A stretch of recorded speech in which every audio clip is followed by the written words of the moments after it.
I watched my sister's face twist into that familiar smirk as she raised her wine glass at Thanksgiving dinner. "You know what's hilarious?" Jessica announced to the entire table. "Claire sits here every year acting like she's got her life together, but she couldn't even bring a decent bottle of wine. Actually," she paused for effect, "she didn't bring anything at all." The laughter started small. My brother-in-law first, then Mom's nervous giggle, then my cousin Sarah's outright cackle. "Stop pretending you're successful," Jessica continued, her voice dripping with theatrical pity. "You can't even afford a gift." I sat there, fork frozen halfway to my mouth, watching 18 faces around the table look everywhere except at me. Some smiled, some studied their plates. My mother actually nodded slightly, like Jessica had finally said what everyone was thinking. "Jess, that's enough," my father said weakly, but he was already reaching for the gravy boat. Conversation over. I didn't say a word. I finished my turkey, complimented the stuffing, and left at exactly 8:30, same as always. Nobody walked me to the door. The next morning, every single one of them woke up to identical emails. Subject line: Trust Fund Access Termination. But I'm getting ahead of myself.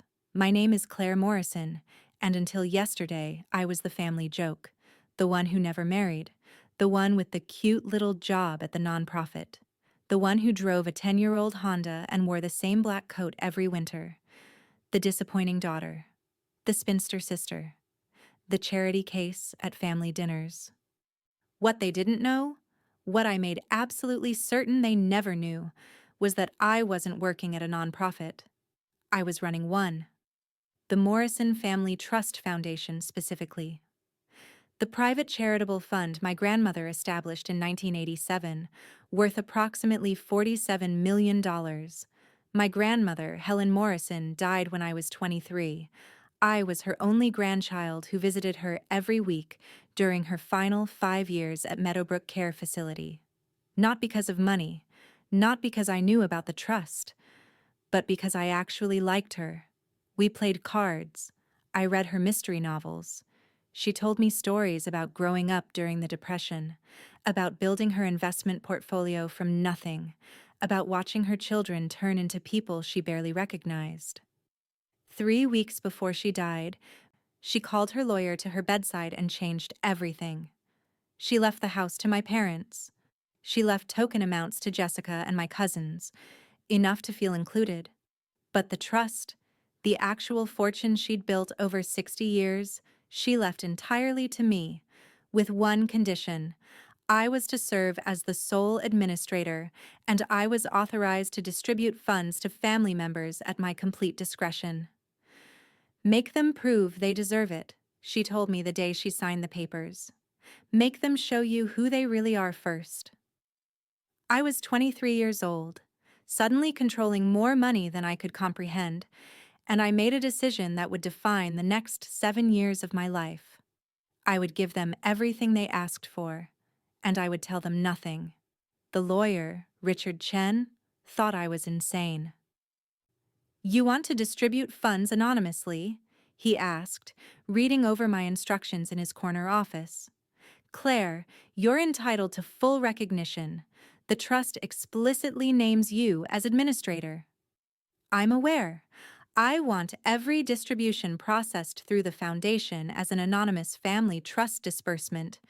No names, no explanations." "But why?" I thought about my grandmother's face when she talked about her children, the sadness when she mentioned my mother's third facelift, paid for by selling the wedding china, the anger when she learned my uncle had borrowed $50,000 from her for medical expenses and spent it on a boat. "Because I want to see who they become when they think it's free money," I said. Richard processed the paperwork. Within 3 months, the system was operational. Any family member could submit a request through the foundation website. Mortgage assistance, medical bills, business investments, education costs. I reviewed each one personally, and I approved almost everything. My sister Jessica was first. Emergency kitchen renovation, she called it. $45,000 for marble countertops and commercial appliances. Approved. My mother requested funds for a wellness retreat in Sedona. 12,000 for 2 weeks of hot stone massages and crystal therapy. Approved. My cousin David needed startup capital for his 5th failed business venture. 70,000. Approved. Year after year. Request after request. I funneled my grandmother's money to them like water, watching them spend it on increasingly ridiculous luxuries while treating me like I was barely scraping by. At family dinners, they compared their renovations, their vacations, their new cars. My mother got Botox every 3 months. Jessica bought a lake house. Uncle Tom installed a home theater system that cost more than my annual salary. And me? I kept my Honda. Kept my small apartment in the affordable part of town. Kept shopping at Target and bringing cheap wine to gatherings, when I remembered to bring anything at all. Claire's just not good with money, I overheard my mother tell Aunt Linda once. Some people have the instinct for building wealth, and some people, well. I smiled and poured myself more coffee. The best part was watching them try to help me. My sister offered to loan me money for a new car. At 8% interest, she specified, because you need to learn financial responsibility. My mother suggested I move back home to save on rent. My cousin Sarah sent me links to food banks. Their pity felt like acid, but I let it burn, because every act of condescension, every patronizing offer, every dismissive comment was proof. Proof that my grandmother had been right about them. Proof that I needed to see exactly who they were. For 7 years, I documented everything. Every request they made to the trust, every luxury they bought, every word they said about my supposed failures. I built a case file without them ever knowing there was a case. And last night at Thanksgiving, when Jessica stood up and publicly humiliated me in front of everyone we're related to, she finally gave me exactly what I needed. The excuse to end it. I didn't sleep Thursday night. I sat at my dining room table with my laptop, pulling up 7 years of distribution records, request forms, and bank statements. The numbers were staggering. Jessica, $340,000. Kitchen renovation, bathroom upgrades, furniture, her daughter's private school tuition, the lake house down payment, yearly vacation funds. My parents, $580,000. Home improvements, travel, medical procedures that insurance would have covered, country club memberships, my father's vintage car collection. Uncle Tom and Aunt Linda, $290,000, RV purchase, home theater, nephew's wedding, their own vow renewal ceremony in Hawaii. Cousin David, $410,000 across 5 failed businesses that I knew from the start would fail. Cousin Sarah, $180,000. Graduate school, credit card debt consolidation twice. Her wedding, her divorce attorney.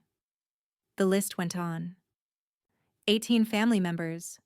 Total distributions, $2.7 million over 7 years. Not one of them ever asked where the money came from. Not one questioned why they suddenly had access to a trust fund they'd never heard about before Grandma Helen died. They just assumed it was their birthright, their inheritance, their due. I opened my email and started typing. Dear Jessica, I wrote, then deleted it. Too personal. I started again. To Morrison Family Trust recipients. Better. Clinical. Exactly what this needed to be. Effective immediately, your access to the Morrison Family Trust has been terminated. This decision is final and irreversible. All pending requests have been denied. No further distributions will be made. Per the trust documents established by Helen Morrison in 1987 and updated in 2016, the trust administrator maintains sole discretion over all distributions. That administrator is, and has always been, Claire Morrison. Every dollar you have received over the past 7 years was approved personally by me. Every request you submitted, I reviewed. Every luxury you purchased with anonymous trust money came directly from my authorization. This access is now revoked. You will receive detailed accounting of all distributions made to you individually. These documents are for your personal records. The trust will continue to operate for charitable purposes as Grandma Helen intended. Claire Morrison, Trust Administrator. I CC'd Richard Chen and hit send at 6:47 a.m. Friday morning. Then I turned off my phone and went for a drive. I didn't go far, just to the cemetery where Grandma Helen was buried. I sat on the bench near her headstone and watched the sunrise. A groundskeeper waved at me. I waved back. My phone was already exploding when I turned it back on at 9 a.m.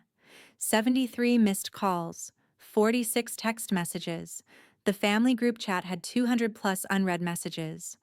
I scrolled through them without opening any individual threads. Jessica, what the fuck is this? Mom, Claire, answer your phone right now. Uncle Tom, this is a joke, right? David, you've got to be kidding me. Sarah, I don't understand.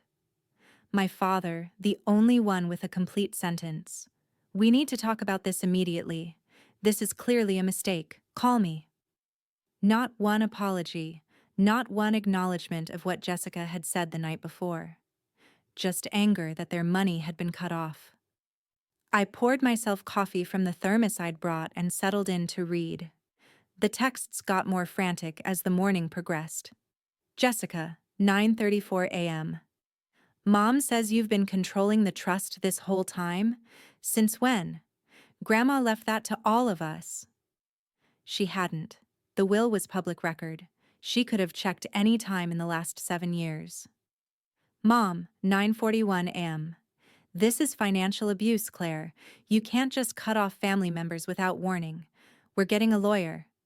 I screenshot her text and added it to a folder I'd labeled Responses. Uncle Tom, 9:55 a.m. Your grandmother would be ashamed of you. That one actually made me laugh out loud. Grandma Helen had literally designed this entire scenario. She'd known exactly what would happen. By 10 a.m., they'd figured out where I lived. My doorbell rang 18 times in succession.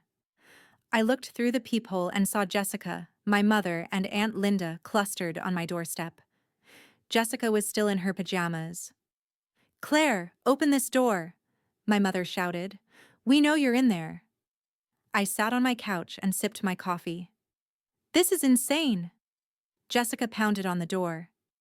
You've been lying to us for 7 years. 7 years. The irony was lost on her. Aunt Linda's voice came through thinner. Honey, please. Let's just talk about this. There's been a misunderstanding. No misunderstanding, just a reckoning. They stayed for 45 minutes. The pounding eventually stopped. I heard my mother's voice drift away. She's not there. She must have gone to Richard's office. They were half right. I had a meeting with Richard scheduled for noon.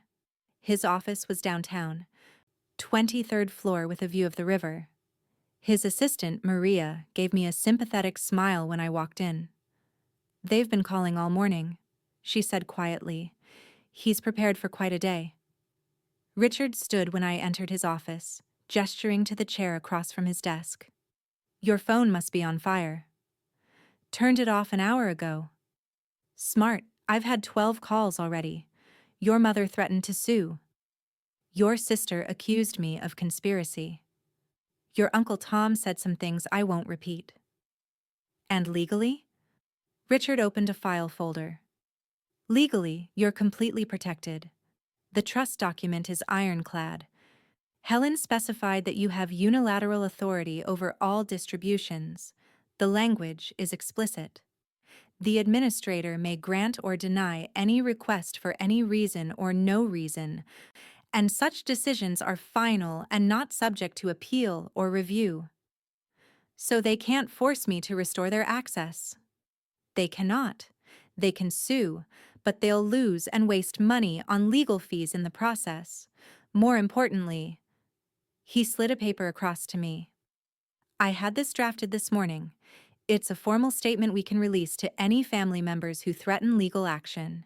It outlines the trust terms, your authority, and the consequences of frivolous litigation. I read it over. It was perfect. Cold, legal, unassailable. There's something else, Richard said. The trust has a provision that if any beneficiary attempts to legally challenge your authority, they forfeit any claim to future distributions permanently. It's a no-contest clause. Helen was very thorough. She really was. Richard leaned back in his chair. May I ask what finally triggered this? The timing? I told him about Thanksgiving dinner, about Jessica's performance, about the laughter. He nodded slowly. And you documented it? Every word. By Friday evening, the family had regrouped and changed tactics. The angry texts stopped. The threats of lawyers ceased. Instead, I got the guilt trip messages. My mother, 6:15 p.m. I don't understand why you're doing this to your own family. After everything we've done for you. I carried you for 9 months, Claire. Jessica, 6:23 p.m. I'm sorry about what I said at dinner. I was drinking and I didn't mean it. Can we please talk? Sarah, 6:30 p.m. My student loans are due next month. I was counting on the trust distribution, please. I read each message and felt absolutely nothing. Saturday morning, I drove to my parents' house. Time to face this directly. My father answered the door. He looked like he'd aged 5 years overnight. Claire, come in. The living room was full. Jessica and her husband Brad, Uncle Tom and Aunt Linda. My mother perched on the edge of the couch. Cousin David stood by the window. They'd gathered the core family, the biggest recipients. Sit down, my father said, gesturing to the armchair. I'll stand. My mother stood up. Claire, sweetheart, we need to discuss this situation rationally. I think there's been a terrible misunderstanding about Thursday night. No misunderstanding. Jessica said I pretend to be successful but can't even afford a gift. You all laughed. I left. I sent the termination emails the next morning. It's pretty straightforward. Jessica stood too. Her eyes were red. I apologized. I was drunk and stupid, and I said something horrible. But this, cutting everyone off. This is nuclear, Claire. This is destroying our family. I'm not destroying anything. I'm just stopping the money. It's not your money, Uncle Tom's voice boomed. That trust was Helen's. She left it for the family. You're just the administrator, not the owner. Actually, the trust documents specify that I have complete discretionary authority. Richard confirmed it yesterday. Every dollar you received over the last 7 years, I personally approved. And now I'm personally ending it. My mother's voice went sharp. You've been lying to us, letting us think the money was automatic, that we had a right to it. You've been playing games with us for 7 years. I haven't been playing anything. You requested funds, I approved them. You never asked where the money came from. You just spent it. Because we thought it was ours. Jessica's voice cracked. We thought Grandma left it for all of us. She left the house to Mom and Dad. She left token amounts to everyone else. The trust she left to me. The will is public record. Any of you could have checked at any time. The silence that followed was devastating. Aunt Linda spoke carefully. Claire, honey, why didn't you just tell us? Why let us believe something that wasn't true? Because Grandma told me to. She said, make them prove they deserve it. Make them show you who they really are first. My mother's face went white. Helen said that? 3 weeks before she died. She knew exactly what kind of people you'd become. She wanted me to see it too. David finally spoke from the window. So this whole time, you were testing us? That's sick, Claire. No, I was funding you, generously, for 7 years. And Thursday night, You showed me exactly what you think of me. My father ran his hand over his face. What exactly do you want from us, Claire? An apology? Fine. We're sorry. Jessica apologized. Your mother and I are sorry. Everyone here is sorry. Now can we please resolve this? Resolve it how? By turning the money back on? Yes, he said simply. That would be a start. I almost laughed. You think this is a negotiation? Everything's a negotiation. My father used his courtroom voice, the one he'd wielded for 30 years as a prosecutor. You're angry. You have a right to be angry. What Jessica said was cruel, but punishing the entire family for one person's mistake is excessive. Punishing? I looked around the room. Let me tell you what I've spent the trust money on in the last 7 years. Jessica, you got $340,000. Mom and Dad, you got $580,000. Uncle Tom, Aunt Linda, $290,000. David, $410,000 across 5 businesses that I knew would fail. Should I keep going? Brad, Jessica's husband, looked at her. $340,000? She didn't meet his eyes. And what did any of you do for me? I continued. What did you contribute to my life besides criticism and pity? My mother stood up straighter. We're your family, Claire. We loved you. We raised you. You tolerated me. There's a difference. And the second you got access to money I was giving you, you stopped even pretending to respect me. That's not fair, Aunt Linda said. We invited you to every holiday, every birthday, and at every single one someone made a comment about my car, my apartment, my clothes, my job, my single status. Do you think I didn't notice? Do you think I didn't hear Jessica tell Aunt Linda that I was basically a charity case at Easter? Jessica's face flushed. You were eavesdropping? You were talking about me in my grandmother's kitchen during her memorial service. The room went silent again. Uncle Tom cleared his throat. Look, families say things. People get frustrated. But you don't cut off people you love over some comments. Some comments? Thursday night, 18 people laughed while Jessica humiliated me. 18 people who'd received millions from a trust I control. Not one person defended me. Not one. My father's lawyer instincts kicked in. What do you want, Claire? Specifically. Name your terms. Terms? I smiled. There are no terms. The access is revoked. Permanently. The trust will continue operating for actual charitable purposes, like Grandma Helen intended in the first place. That's it? Jessica's voice went shrill.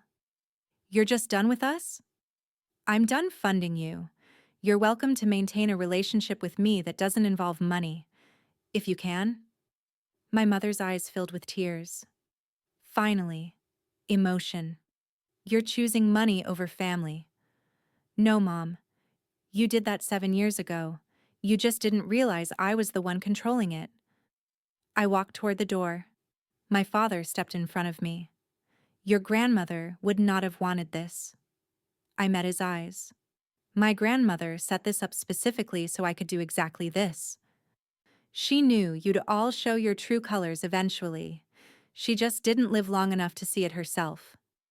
I left them standing there and drove home. Sunday morning, I got a call from Richard. Your father's hired an attorney, Mitchell Graves from Parsons and Finch. He specializes in trust litigation. I sat up in bed. That was fast. Mitchell called me an hour ago. He wants to meet this week, discuss a reasonable resolution to what he's calling a family dispute. There's nothing to dispute. The trust language is clear. I told him that. He said they're prepared to challenge your fitness as administrator. Claim you're acting out of personal vendetta rather than the trust's best interests. I felt my jaw tighten. And it won't work. But it will be expensive and messy, he knows that. He's hoping you'll agree to some kind of compromise rather than go through litigation. What kind of compromise? Restore partial access. Maybe implement an appeals process. Something that makes it look like you're being reasonable. I thought about Jessica's smirk, about the laughter, about 7 years of condescension. No, Claire. No compromise, no appeals, no partial restoration. They want to sue, let them sue. File the no contest provision. Anyone who pursues legal action forfeits any future claim permanently. Richard was quiet for a moment. You're sure? Completely. All right, I'll inform Mitchell. But Claire, this is going to get ugly. They'll dig into your personal life. They'll try to paint you as vindictive, unstable. They might even challenge your mental competency. Let them try.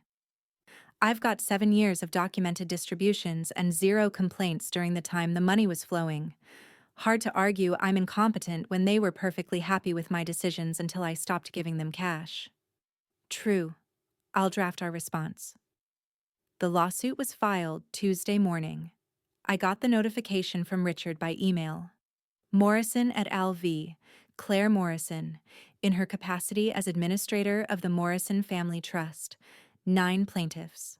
My parents, Jessica and Brad, Uncle Tom and Aunt Linda, David, Sarah, and my cousin Michael, who I barely knew, but who'd received $90,000 for his mortgage. The petition claimed I had violated fiduciary duty, acted with malice, and demonstrated unfitness to serve as administrator. They were seeking my removal and the appointment of a professional trustee. Richard attached a note. This is actually good for us.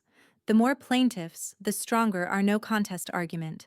They're all risking permanent disqualification. I called my grandmother's lawyer, the one who'd been in the room when she made me administrator. His name was Walter Briggs, and he'd retired 2 years ago, but I needed him. He answered on the 3rd ring. Claire Morrison, I was wondering when I'd hear from you. You saw the lawsuit? Richard sent me a copy. I'm listed as a potential witness, given I drafted the original trust documents and the 2016 amendment. Will you testify? About Helen's intentions? Absolutely.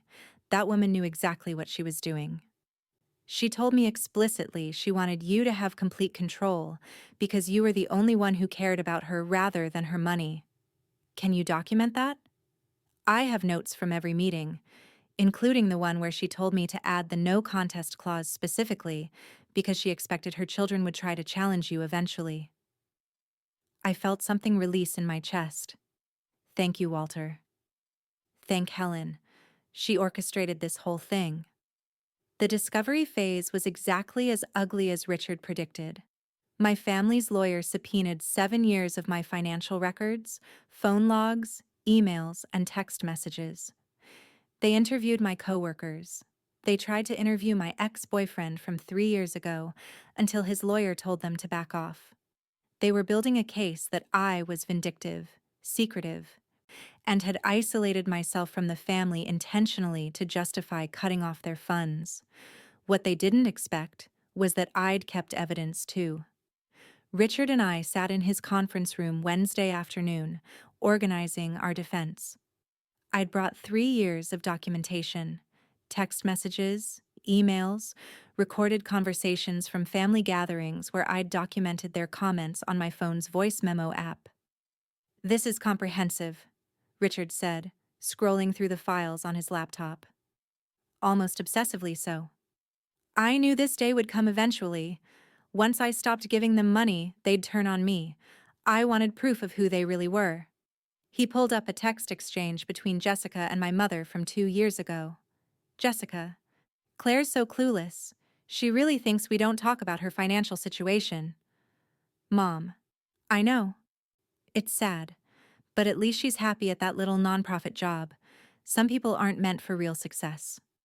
Jessica, should we help her? Maybe offer to pay for some professional development courses? Mom, I tried. She got defensive. Pride, I guess. Richard looked at me. They were getting trust distributions while discussing whether to help you with money. They got $180,000 that year alone. He pulled up another exchange, this time between Uncle Tom and my father. Uncle Tom. The trust sent another check. 20 grand for the RV upgrades. Dad. We got 30 for the country club membership. I don't know where this money comes from, but I'm not complaining.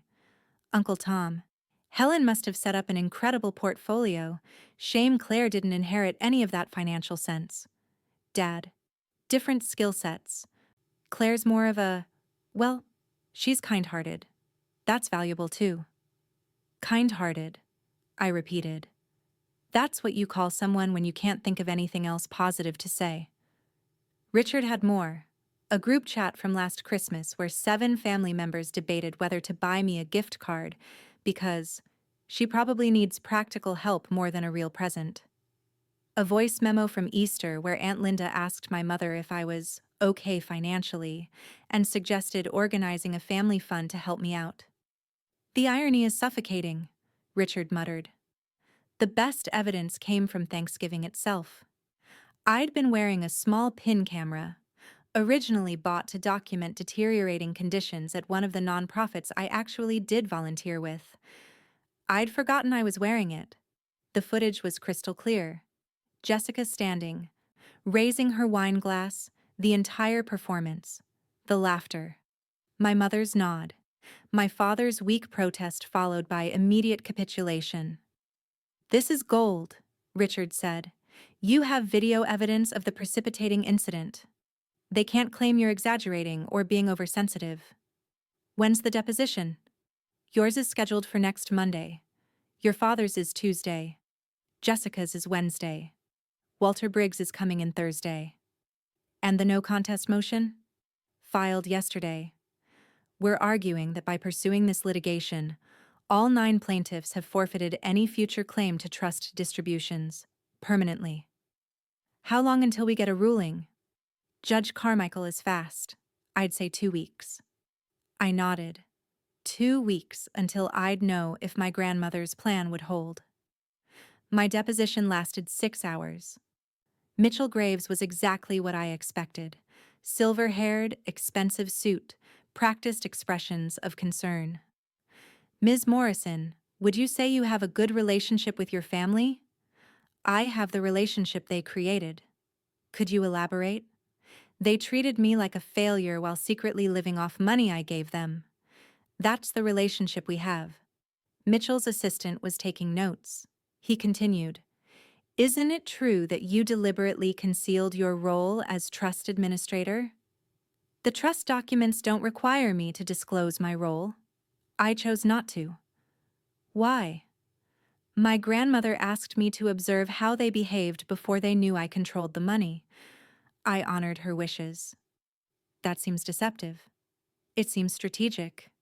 They could have read the will anytime they wanted. They chose not to. You approved millions in distributions over 7 years, then suddenly cut everyone off. That seems vindictive. That seems like exercising my administrative authority after a pattern of disrespect culminated in public humiliation. One incident at a dinner party? 7 years of incidents. Thursday night was just the most egregious. Mitchell leaned forward. Ms. Morrison, do you think your grandmother would approve of you cutting off her children and grandchildren? My grandmother specifically designed the trust to give me this exact authority. So yes, I think she'd approve completely. He tried a different angle. You've been living modestly while controlling millions. Some might call that deceptive. Some might call it none of their business. I chose to live within my actual salary. The trust was never meant to fund my lifestyle. But you're comfortable funding everyone else's lifestyle until they offend you? I'm comfortable funding family members who treat me with basic respect. Once they demonstrated they wouldn't, I exercised my discretion to stop. The questions continued. He tried to paint me as secretive, controlling, vengeful. I answered each question calmly, referring repeatedly to the trust documents, my grandmother's intentions, and the specific language granting me unilateral authority. At hour 5, he finally asked, "What would it take for you to restore their access?" "Nothing. There are no conditions. The decision is permanent." "Families reconcile, Ms. Morrison, surely." "My family reconciled themselves to disrespecting me for years. They can reconcile themselves to this." My father's deposition was different. Richard sent me the transcript.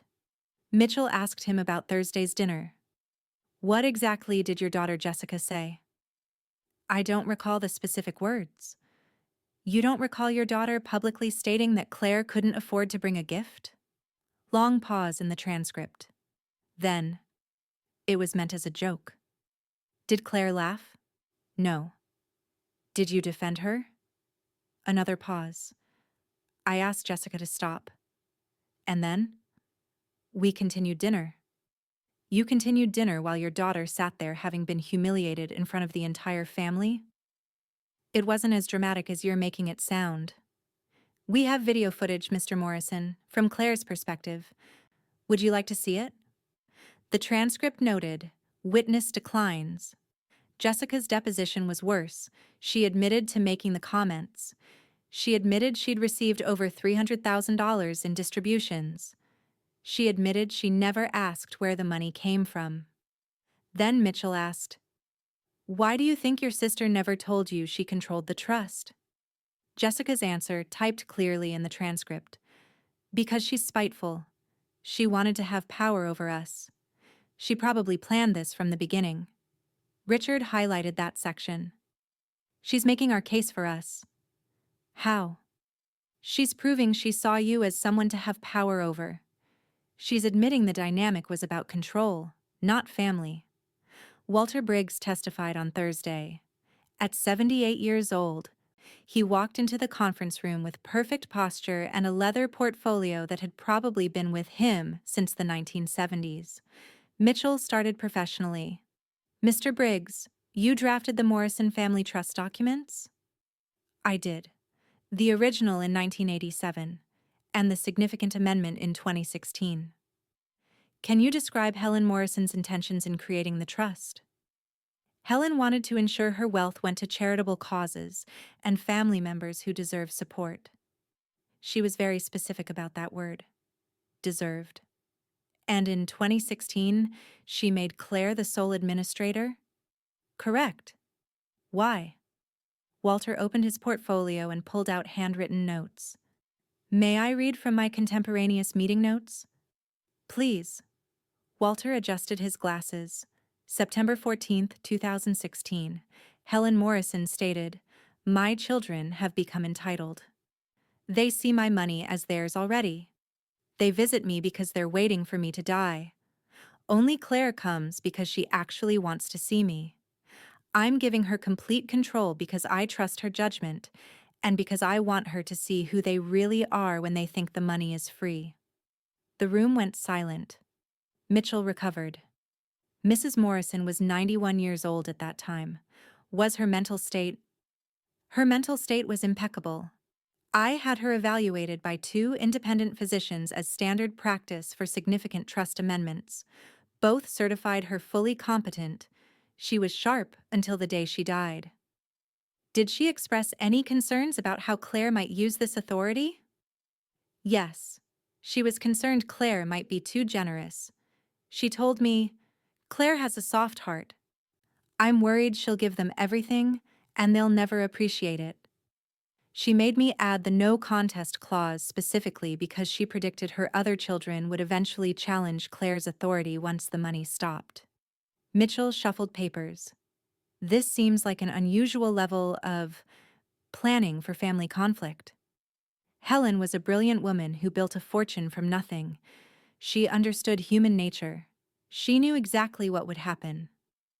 Richard asked his questions next. "Mr. Briggs, in your professional opinion, has Claire Morrison exceeded her authority as administrator?" "Not remotely. She's operated exactly within the parameters Helen established.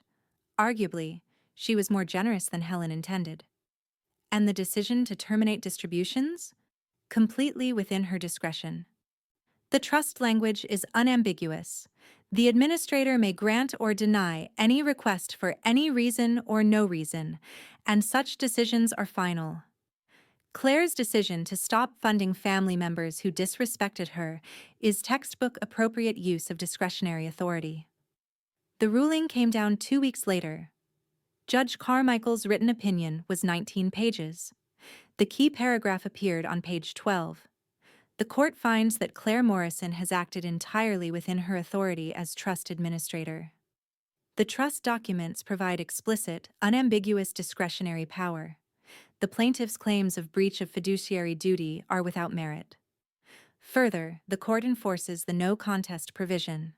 All 9 plaintiffs are hereby permanently barred from receiving future distributions from the Morrison Family Trust. The court commends the late Helen Morrison's foresight in protecting the trust from precisely this type of litigation. I was in Richard's office when he read the ruling aloud. When he finished, he looked at me over his reading glasses. "You won. Completely." I thought about my grandmother's face, about her saying, "Make them show you who they really are." "No," I said quietly. "Grandma Helen won. I just carried out her plan." Outside, it was starting to rain. Somewhere across town, 9 family members were receiving the news that they'd lost everything: the money, the case, any future claim to my grandmother's legacy. And me? I had exactly what I'd always had: self-respect, the truth, and a Honda that ran just fine. I drove home in the rain, parked in my usual spot, and climbed the stairs to my modest apartment. I made tea. I sat by the window. My phone rang. Jessica. I let it go to voicemail. Then my mother. Voicemail. My father. Voicemail. I turned off my phone and watched the rain run down the glass. 7 years ago, my grandmother had given me a gift. Not the money. The money was just a tool. The real gift was the chance to see people clearly, to understand that family means nothing if respect means nothing, to learn that generosity without acknowledgement is just enabling, to discover that sometimes the kindest thing you can do for yourself is close the door on people who only valued you for what you could give them. The rain picked up. Thunder rolled across the city. Tomorrow, the Morrison Family Trust Foundation would resume its original purpose: actual charitable work, funding actual people in need, making the difference my grandmother had always intended. And my family? They'd learn to live within their actual means, just like I always had. I raised my teacup toward the window, toward the storm, toward wherever my grandmother was. "This one's for you, Grandma Helen," the thunder answered, and I smiled.